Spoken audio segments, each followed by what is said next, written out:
Good morning, everyone. This is the Vermont House Committee on Commerce and Economic Development.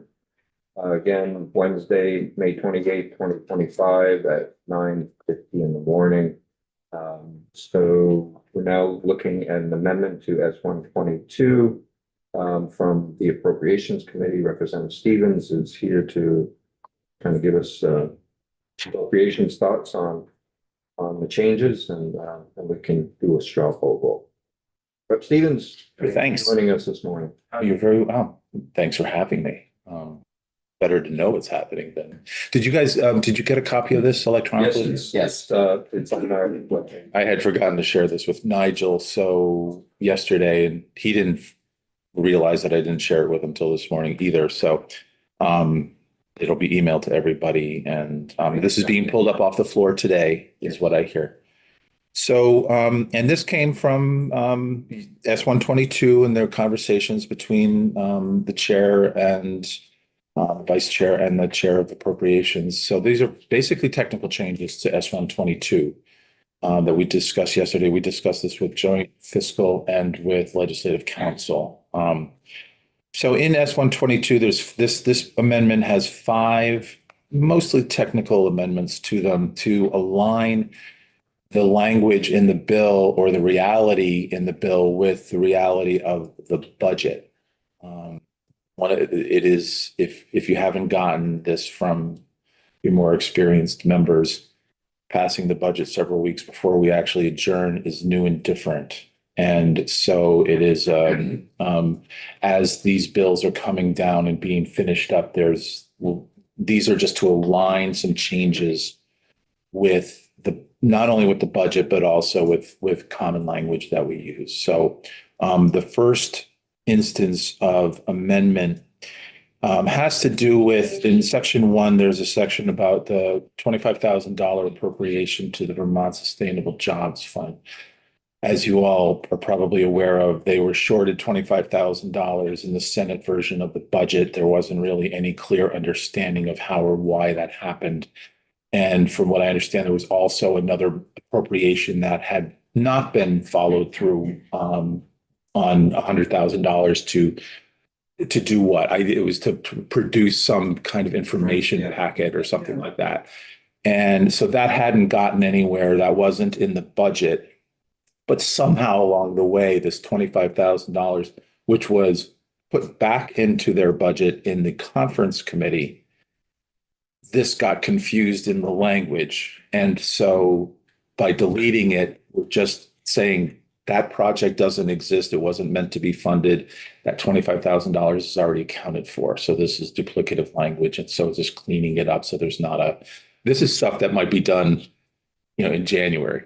So that there's a positive for passing a budget early, is that you're starting to see some of the oddities that happen at the rush time of year. Second instance of amendment is this task force to explore development of a convention center.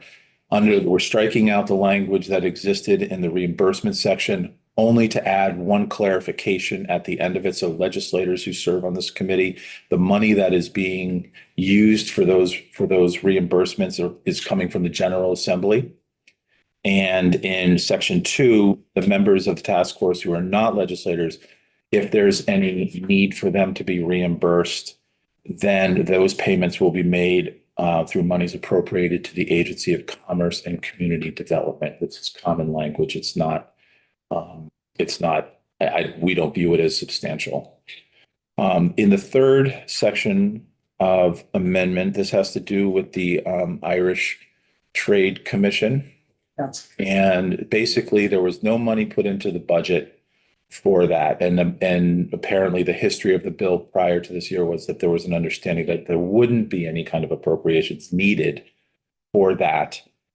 By deleting the monies that were appropriated through conference or through the differences in the House and Senate, it left that commission hanging in the sense of, well, what's the deal? It says it's a commission. How does this work? Is there going to be funding? Is there not going to be funding?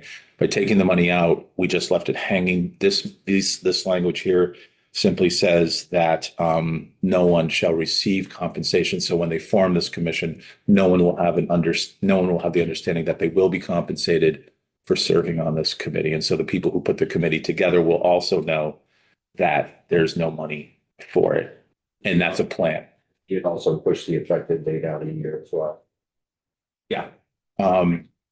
So that's, again, a clarification. Fourth and fifth instances of amendment have to do with the baby bonds pilot program. There are two reports that are asked for. And so we are, even though we're striking it out, all we're doing is adding House and Senate Appropriations Committees to receive those reports. And that is that. That's as simple as it gets. Questions for Deputy Stevens? Great. Tom, thank you. Any questions? So all in favor of reporting favorably on the amendment by appropriations to S-122, raise your hand. All opposed? 11-0. Thank you, Tom. Yeah, there. Thank you. Thank you. Okay, so Just want to thank the Appropriations Committee for finding these things now so that we can have a better bill going forward. Yeah, This good attention to detail. I certainly appreciate them looking it over. So that is it. We'll head to the floor. I think this will be ready to go this morning, I think.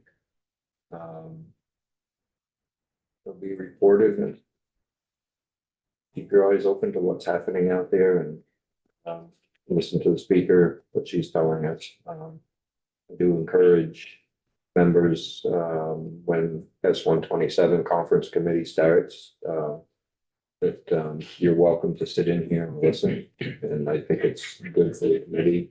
Been quite a while since this committee's had any conference committees, and it's good to watch to understand what a conference committee does and how they function, because there may be a day where you're asked to sit on a committee conference as well. So I think we're good to go. We can